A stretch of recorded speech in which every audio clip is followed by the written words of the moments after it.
Mladi živijo pri starših do 33. leta, so depresivni, brez prave perspektive in brez pogojev, da bi zaživeli samostojno. Zveni znano? Ja, morda se v tem opisu prepozna tudi kdo od vas, več kot 30 000 mladih brez zaposlitve, ampak tokrat govorim o Hrvaški. Tam je namreč brez zaposlitve slaba polovica mladih. In tudi tam se spopadajo z enakim problemom kot pri nas, kako mladim vendarle pomagati, da pridejo do dela. In ker več glav več ve, so Hrvati danes prišli k Slovencem. Program, kot je Jamstvo za mlade, ki nas je, spomnimo, lani stal 74 milijonov evrov, imajo tudi pri sosedih, oboji pa ugotavljajo isto. Pravih rezultatov ni in jih tudi ne bo, dokler ne bo delovnih mest. Pozdravljena Jasmina, ostaviva se najprej znotraj Slovenije. Največ brezposelnih pri nas je na Koroškem in v Zasavju. Koliko je teh mladih, ki so brez službe? Nuša, če podrobneje pogledamo samo mesta ob Savi, največ jih je v največji trboveljski občini, več kot 400, v Zagorju dobrih 300, v Hrastniku 230, skupaj torej skoraj 1000. Mi smo danes obiskali Zagorje. Denarno socialno pomoč tam prejema 180 mlajših od 29 let. A kar je ključno za njihovo prihodnost je, da ne ostanejo pasivni znotraj 4 sten, temveč da se vsaj poskusijo oborožiti s čim več znanja, izkušnjami, se družijo med seboj, spoznavajo nove ljudi in poskusijo na ta način najti priložnost za kakšno delo. No, poglejmo, kako si mladi pomagajo drug drugemu v Zagorju.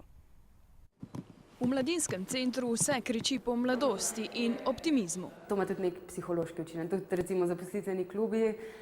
Tam se združujemo mladi in vsi smo na istem, vsi iščemo neke priložnosti za vključenost oziroma za delo. Ne moramo samo tarnati, pripoveduje Tjaša Polc, zato pa v mladinskem centru delajo vse, da bi mladim pomagali vsaj do prvih delovnih izkušenj.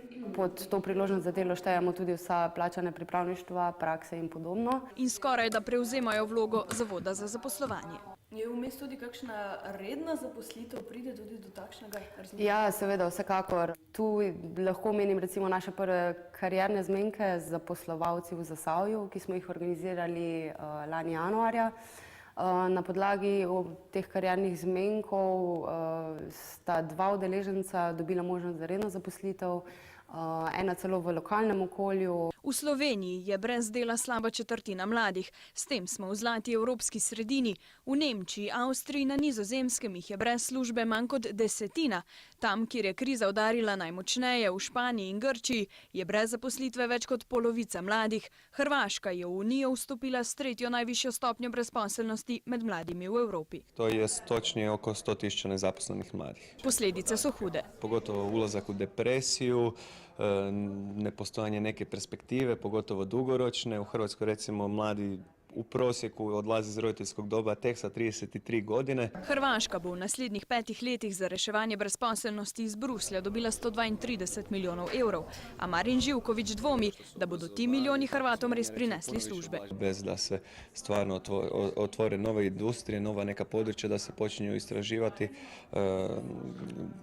problem nezaposlenosti će se teško riješiti. To nije samo u Hrvatskoj, to je tako u cijeloj Europskoj uniji. Sve više i više se priča upravo o tome da garancija za mlade ne može riješiti onaj problem koji ona ciljala riješiti. Na vprašanje, kaj bo z današnjimi 30-letnimi Evropejci čez 10 let, očitno nihče ne najde pravega odgovora.